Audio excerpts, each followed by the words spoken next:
Hello friends, इस video lecture में हम देखेंगे कैसे हम क्यू डेटा स्ट्रक्चर का यूज कर सकते हैं सीपीयू शेड्यूलिंग एल्गोरिथम को इंप्लीमेंट करने के लिए। अब सीपीयू शेड्यूलिंग क्या होता है? मान लीजिए मेरे पास एक सिंगल कोर सीपीयू है जिसके पास एट अ टाइम एक ही प्रोसेस रन हो सकता है और मेरे पास बहुत सारे मल्टीपल प्रोसेसेस है जिसे हमें सीपीयू पे रन कराना है। तो कौन सा प्रोसेस पहले सीपीयू के पास रन होने के लिए जाएगा, कौन सा प्रोसेस बाद में जाएगा, या इनडायरेक्टली सारे प्रोसेस में से कौन कब जाएगा, ये कैसे डिसाइड करेंगे आप? इसके लिए दोस्तों हम यूज करते हैं सीपीयू शेड्यूलिंग एल्गोरिथम को। तो बहुत सारे एल्गोरिथम्स हैं, आप ऑपरेटिंग सिस्टम में सारे एल्गोरिथम्स देखेंगे। उसमें से दोस्तों वो एल्गोरिथम जो क्यू डेटा स्ट्रक्चर का यूज करता है उसका नाम है राउंड रॉबिन एल्गोरिथम, जिसको मैं इस वीडियो लेक्चर में कवर करूंगा। सो आइए पहले मैं आपको बेसिक्स बताता हूँ राउंड रॉबिन एल्गोरिथम एक्चुअली में है क्या।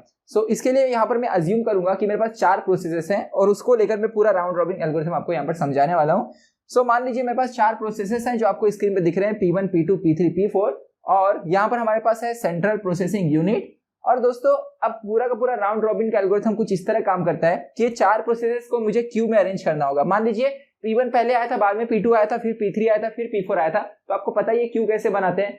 तो ये पूरा क्यू में अरेंज हो गए। जो सबसे पहले आया था उसे पॉइंट करेगा हमारा फ्रंट, और जो सबसे लास्ट में है उसे पॉइंट करेगा रियर। ओके, यहां पर दोस्तों जो हमारे पास प्रोसेसेस है उसे मैंने क्यू में अरेंज कर दिया है, और जब प्रोसेस को रिमूव करूंगा तो हमेशा फ्रंट साइड से रिमूव होगा, क्योंकि आपको मालूम है डिलीशन हमेशा फ्रंट साइड से होती है। मान लीजिए एक प्रोसेस और P5 आता है तो P4 के बाद अटैच होगा। अब पूरा का पूरा कंसेप्ट क्या है राउंड रॉबिन का, कि कोई भी प्रोसेस जब मैं लेकर आऊंगा सीपीयू के पास तो हमेशा मैं फ्रंट एंड पे जो है उसे लेकर आऊंगा। लेकिन मान लीजिए ऐसा भी तो हो सकता है कि आपके पास 4 प्रोसेस है, इस प्रोसेस को 1 घंटा रन होने के लिए लगेगा, इसको 2 घंटे लगेंगे, इसको 1 सेकंड ही लगेगा। ऐसा सबका अलग अलग रिक्वायरमेंट होगा सीपीयू पे, समझ रहे हैं? मतलब कोई प्रोसेस बहुत बड़ा होगा तो सीपीयू पे ज्यादा टाइम लेगा रन होने के लिए, कोई छोटा प्रोसेस है तो कम टाइम लेगा। तो राउंड रॉबिन एल्गोरिथम क्या करता है, राउंड रॉबिन को उससे मतलब नहीं रहता कौन कितना टाइम लेगा। राउंड रॉबिन क्या करता है, सबको इक्वल टाइम देता है एट अ गिवन मोमेंट पे। मतलब जब आप P1 को यहां से रिमूव करेंगे और सीपीयू पे रन करेंगे, सो आपको मैं बताता हूं पूरे कंसेप्ट को। तो हम लोग एक क्लॉक रखेंगे जिसका नाम होगा टाइम क्वांटम। अब क्या होगा, ये टाइम क्वांटम की वैल्यू एक पर्टिकुलर वैल्यू पे सेट कर दी जाएगी।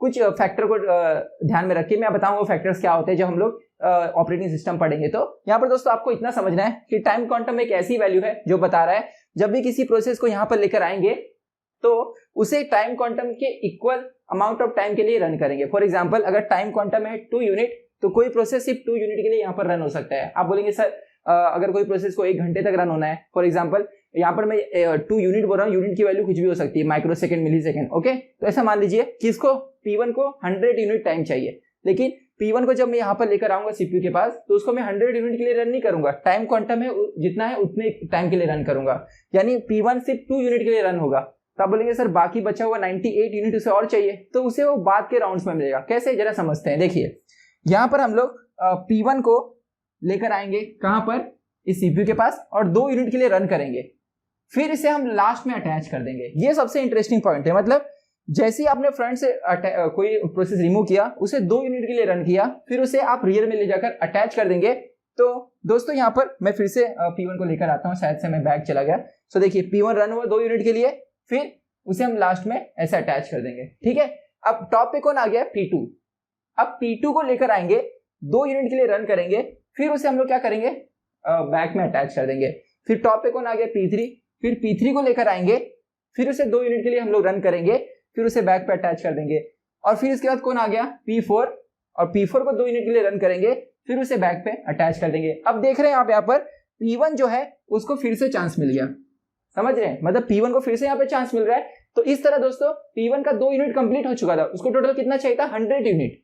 यूनिट कुछ भी हो सकता है, मैंने बताया माइक्रो सेकंड, मिली सेकंड, जो भी है उससे हमें मतलब नहीं है, हम यूनिट में बोलेंगे। ठीक है, सो दोस्तों P1 जो है वो फिर से 2 यूनिट के लिए रन होगा। ऐसे P1 को चांस बार बार कितने टाइम के बाद मिलेगा, जब ये तीनों खत्म हो जाएंगे, यानी 2 यूनिट 2 यूनिट 2 यूनिट, 6 यूनिट के बाद हर बार P1 का राउंड आएगा। इसलिए इसका नाम है राउंड रॉबिन। मतलब हर एक प्रोसेस को कुछ राउंड के बाद वापस चांस दिया जा रहा है, समझे?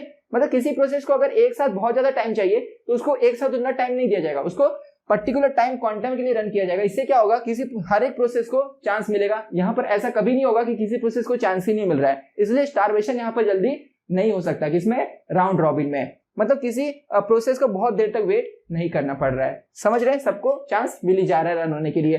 तो इसे मैं आपको एग्जांपल के जरिए समझाता हूँ कि सबका अगर डिफरेंट टाइम ऑफ एग्जीक्यूशन है तो ये चीज काम कैसे करेगी। तो एक काम करता हूं, मैं एक बार फिर से इसे एक्सप्लेन कर देता हूं। देखिए कैसे हो रहा है काम। ये P1 आएगा, 2 यूनिट के लिए रन होगा, फिर उसे हम अटैच करेंगे रियर पे, फिर P2 को निकालेंगे, 2 यूनिट के लिए रन करेंगे।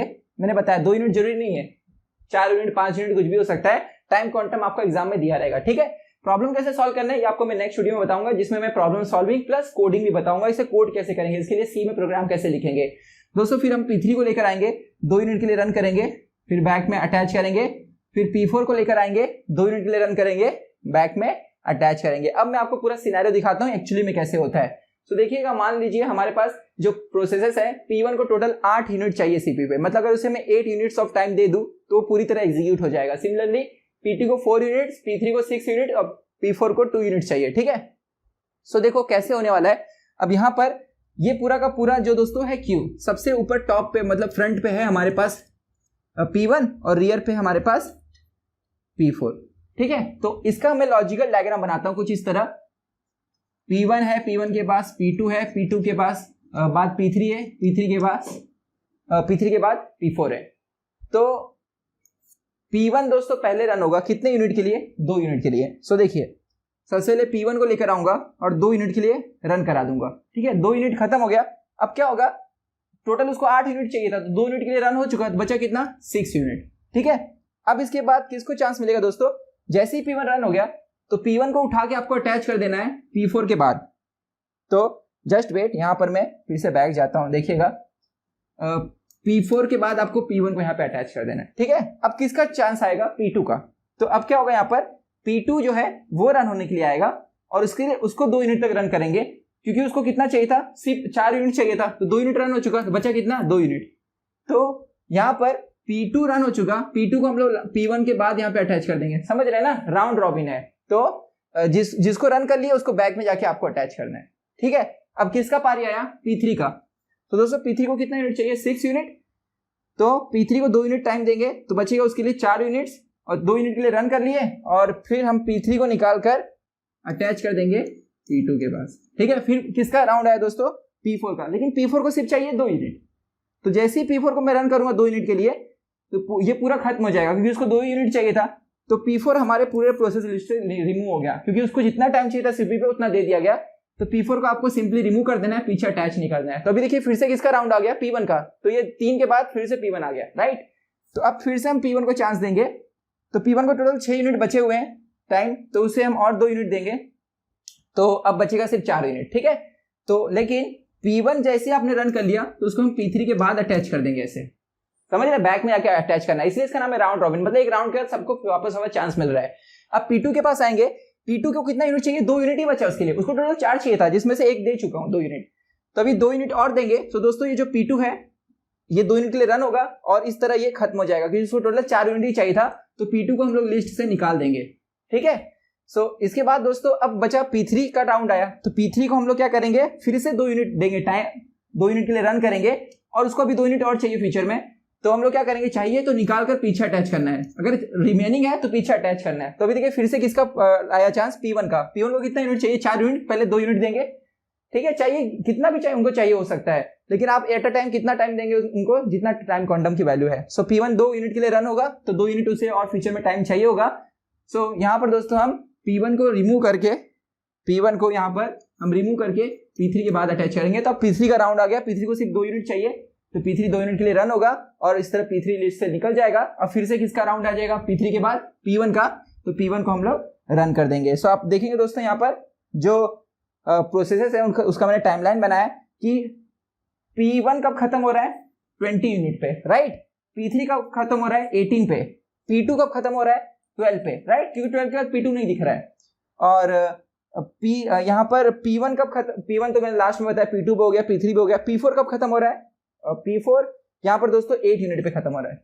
ओके, सो इस तरह आपको सब पता चल गया कि कौन सा प्रोसेस कौन से टाइम यूनिट पे खत्म हुआ। अब waiting time, execution time, total execution time, जिसे टर्न अराउंड टाइम कहेंगे, वो हम लोग देखेंगे नेक्स्ट वीडियो में कि कैसे किसी प्रॉब्लम को सॉल्व किया जाता है, यानी कैसे एवरेज टाइम निकाला जाता है, एवरेज वेटिंग टाइम निकाला जाता है, एवरेज टर्न अराउंड टाइम निकाला जाता है। अब ये क्या होता है इसे दोस्तों हम नेक्स्ट वीडियो में डिस्कस करेंगे। मुझे लगता है इस वीडियो से आपको इतना समझा कि राउंड रॉबिन काम कैसे करता है, जहां पर हम एक क्यू मेंटेन करते हैं और प्रोसेस को राउंड में यहाँ पर सीपीयू पर एग्जीक्यूट करने के लिए चांस देते हैं, यानी जो भी टॉप पे क्यू में रहेगा उससे पहले निकालकर सीपीयू को पास लेकर जाएंगे, एग्जीक्यूट करेंगे, देन रियर एंड पे उसे अटैच कर देंगे और कुछ राउंड के बाद उसे फिर से चांस दिया जाएगा। ऐसे कब तक करेंगे?